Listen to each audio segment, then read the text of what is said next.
శుక్లాంబరధరం విష్ణుం శశివర్ణం చతుర్భుజం ప్రసన్నవదనం ఝాయేత్ సర్వవిఘ్నోపశాంతయే. శకున వర్ణనము.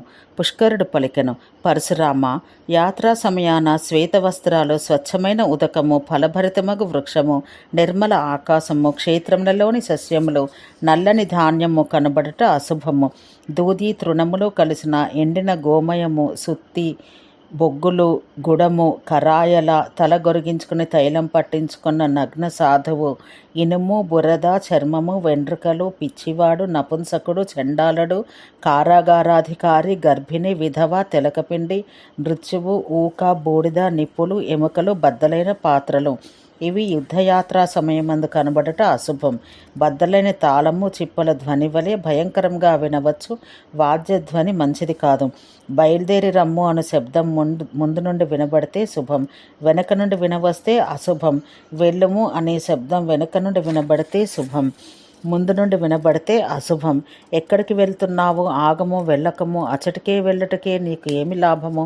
ఇట్టి మాటలు అనిష్ట సూచకాలు.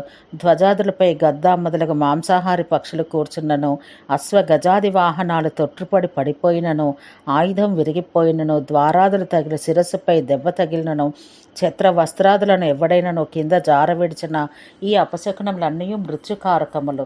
శ్రీ మహావిష్ణువును పూజించి స్తుతిస్తే అమంగళములు తొలగిపోవును. రెండవ పర్యాయం కూడా ఈ అపశకునములు కనబడితే ఇంటికి తిరిగి వచ్చేయాలి. యాత్రా సమయాన తెల్లని పుష్పములు కనబడట శుభప్రదం. జలపూర్ణ కుంభం కనబడట అతి ఉత్తమం. మాంసము, మత్స్యములు, దూరం నుండి కోలాహలము, ఒంటరి అయిన వృద్ధుడు, మేకలు, గోవులు, అశ్వములు, గజములు, దేవప్రతిమలు, మండుచున్న అగ్ని, దూర్వలు, గోమయం, వేశ్య, బంగారం, వెండి, రత్నములు, వన, ఆవాలు మొదలైన ఔషధులు, పెసలు, ఆయుధాలలో ఖడ్గము, ఛత్రము, బల్ల, రాజచిహ్నాలు కూడా విలపించువారు లేని శవము, ఫలములు, నెయ్యి, పెరుగు, పాలు, అక్షతలు, అద్దము, తేనె, శంఖము, చెరకు, శుభసూచకములకు మాటలు, భక్తుల గాన వాద్య వాదనములు, మేఘ గంభీర గర్జనము, మెరుపు మెరియుట, మనస్సంతోషం, ఇవన్నీ శుభశకునములు. శుభశకునములన్నీ ఒక పక్క మనఃప్రసాదం, ఒక పక్క ఈ రెండును సమానములు. పుష్కరుడు పలికెను, రాజు ఒక చోట నివాసం ఏర్పరచుకున్నప్పుడు కానీ, వెళ్ళినప్పుడు కానీ, ప్రశ్న సమయమందు కానీ కనబడు శకునాలు ఆ దేశమందు నగరమందు కలుగు శుభాశుభాలను సూచించును. దీప్తములు, శాంతములు అని శకునములు రెండు విధములు. అన్ని దీప్త శకునముల ఫలితములు అశుభములని, శాంత శకునముల ఫలితములు శుభములగునని జ్యోతిశాస్త్రజ్ఞులు చెప్పినారు. దీప్త శకునములు వేలాదీప్త, దిగ్దీప్త, దేశదీప్త, క్రియాదీప్త, ఋతదీప్త, జాతి దీప్తములని 6 విధములు. వీటిలో పూర్వములు ప్రబలతరములు. పగలు సంచరించవలసిన ప్రాణులు రాత్రి, రాత్రి సంచరించవలసిన పగలు సంచరిస్తే అది వేలాదీప్తం. నక్షత్ర లగ్న గ్రహాదులు క్రూరావస్థను పొందిన సమయం కూడా వేలాదీప్తం. సూర్యుడు ప్రయాణించే దిక్కు ధూమిత, ఉన్న దిక్కు జ్వలిత, విడవబడిన దిక్కు అంగారిణి. ఈ 3 దిక్కులు దీప్తములు, మిగిలిన 5 శాంతములు. దీప్త దిక్కులందు కలుగు శకునములు దిగ్దీప్తములు. గ్రామంలో అరణ్యంలో గ్రామ్య జంతువులు ఉంటే అది నిందిత దేశం. నిందితములకు వృక్షములున్న దేశం కూడా నింద్యము, అశుభము. విప్రవర, అశుభ దేశమందు కనబడు శకునాలు దేశదీప్తములు. తన వర్ణధర్మానికి విపరీతంగా ప్రవర్తించేవాడు క్రియాదీప్తుడు. భయంకర ధ్వని వినపడట ఋతదీప్తం. మాంసభోజనం మాత్రం చేయు ప్రాణి జాతి దీప్తం. దీప్తావస్థకు విపరీతమైన శకునాలు శాంతములు. వాటిలో కూడా పైన చెప్పిన భేదములన్నీ గ్రహించాలి. దీప్త శాంతములు కలిస్తే అవి మిశ్ర శకునాలు. ఈ విధంగా పరిశీలించి వాటి ఫలాఫలాలు చెప్పాలి. గోవు, గుర్రం, గాడిద, కుక్క, సారిక, బల్లి, చటకం, భాసము, తాబేలు ఇవి గ్రామవాసి ప్రాణులు. మేక, తోడేలు, చిలుక, గజరాజం, శోకరం, గేదె, కాకి ఇవి గ్రామారణ్య ఉభయవాసి ప్రాణులు. మిగిలిన ప్రాణులన్నీ ఆటవికములు. పిల్లి, కోడి కూడా ఉభయవాసులు. వీటి ఆకారంలో భేదముండను గాన వీటిని గుర్తించవచ్చు. గోకర్ణం, నెమలి, చక్రవాకం, రాసభం, హారీతం, కాకి, కులాహం అంటే ఒక విధమైన గుర్రం.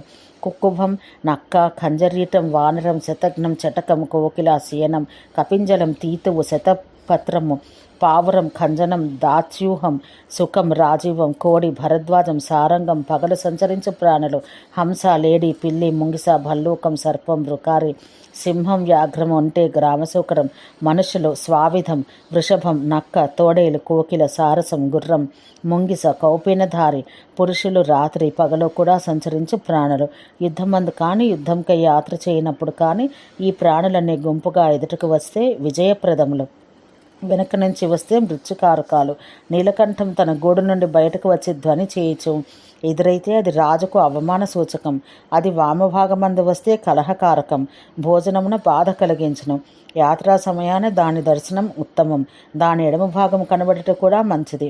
యాత్రా సమయాన నెమలి ఎక్కువ ధ్వని చేస్తే అది దొంగల ద్వారా ధనం కోల్పోవుటను సూచించును. పరశురామ ప్రస్థాన సమయమందు లేడి ముందు నడిస్తే అది మృత్యుప్రదం. భల్లూకం ఎలుక నక్క పులి సింహం పిల్లి గాడిద ఇవి ప్రతికూలమగు దిక్కున వెళ్ళినా గాడిద గట్టిగా ఓండ్ర పెట్టినా కపింజల పక్షి ఎడమ పక్క కానీ కుడి పక్క కానీ ఉన్నా ఇవన్నీ ఉత్తమ శకునాలు.